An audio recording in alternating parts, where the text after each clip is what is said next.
Azərbaycanda ilk respublika Çar Balakən cəmaatlığı. Bəzi rus tarixçilər bu cəmaatlığı Azərbaycanda ilk respublika kimi xarakterizə edirlər. 14-cü yüzillikdən etibarən Çar Balakən cəmaatlığının formalaşması prosesi başlayır.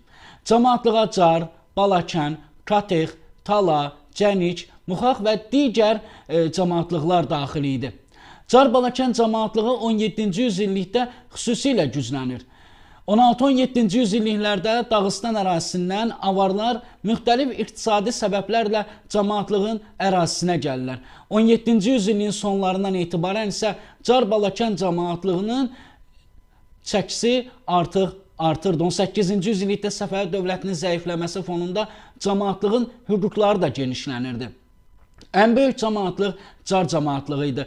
Cəmaatlıqda 7 kənd, 1500 ev var idi. Hələ cəmaatlığın tərkibində olmasa da cəmaatlığa bac verən, ona tabe olan kəndlər də var idi.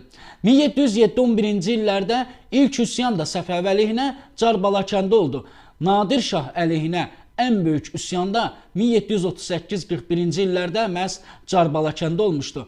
Çar Balakən ərazisi Nadir Şahın ölümündən sonra tez-tez Kartli-Kaxetiya çarlarının hücumlarına məruz qalırdı. Şəkili Hacı Çələbi xan cəmaatlığı müdafiə edirdi.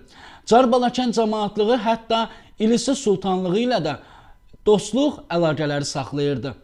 Bundan başqa 18-ci yüzilliyin sonlarında artıq Çar Balakən cəmaatlığı Zaqatala Balakən ərazisində ən güclü feodal hakimliyi idi. Cəmaatlıq 1803-cü ildə Rusiya tərəfindən ilhaq edilir. Aprel ayında 1803-cü ildə cəmaatlıqla Rusiya arasında andlı öhdəlik imzalanır. Andlı öhdəliyin şərtlərinə görə Çar Balakən əhalisi Rusiya himayəsinə qəbul edilir. Ruslar bu ərazilərdə qoşun saxlamalı idilər. Həmçinin Çar Balakən cəmaatlığı Rusiya xəzinəsinə ildə xərac ödəməli, Rusiyaya girov göndərməli idi. 1830-cu ilə qədər Rusiya ilə Çar Balakən arasında münasibətlər enişli yoxuşlu olur. Nəhayət 1830-cu ildə Çar Balakənin artıq o geniş muxtar hüquqları ləğv edilir. Çar Balakən cəmaatlığının idarə edilməsi ilə bağlı da maraqlı fikirlər var. Çar Balakən cəmaatlığı şəriət qaydaları ilə idarə olunurdu. Məhkəmələrə rəhbərlik edən hakim qazı adlanırdı.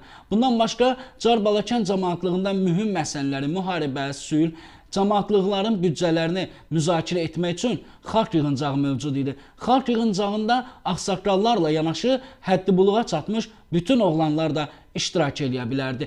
Cəmaatlıq daha sonra Rusiya tarixçiləri tərəfindən böyük marağa səbəb olmuşdu. Cəmaatlığın etnik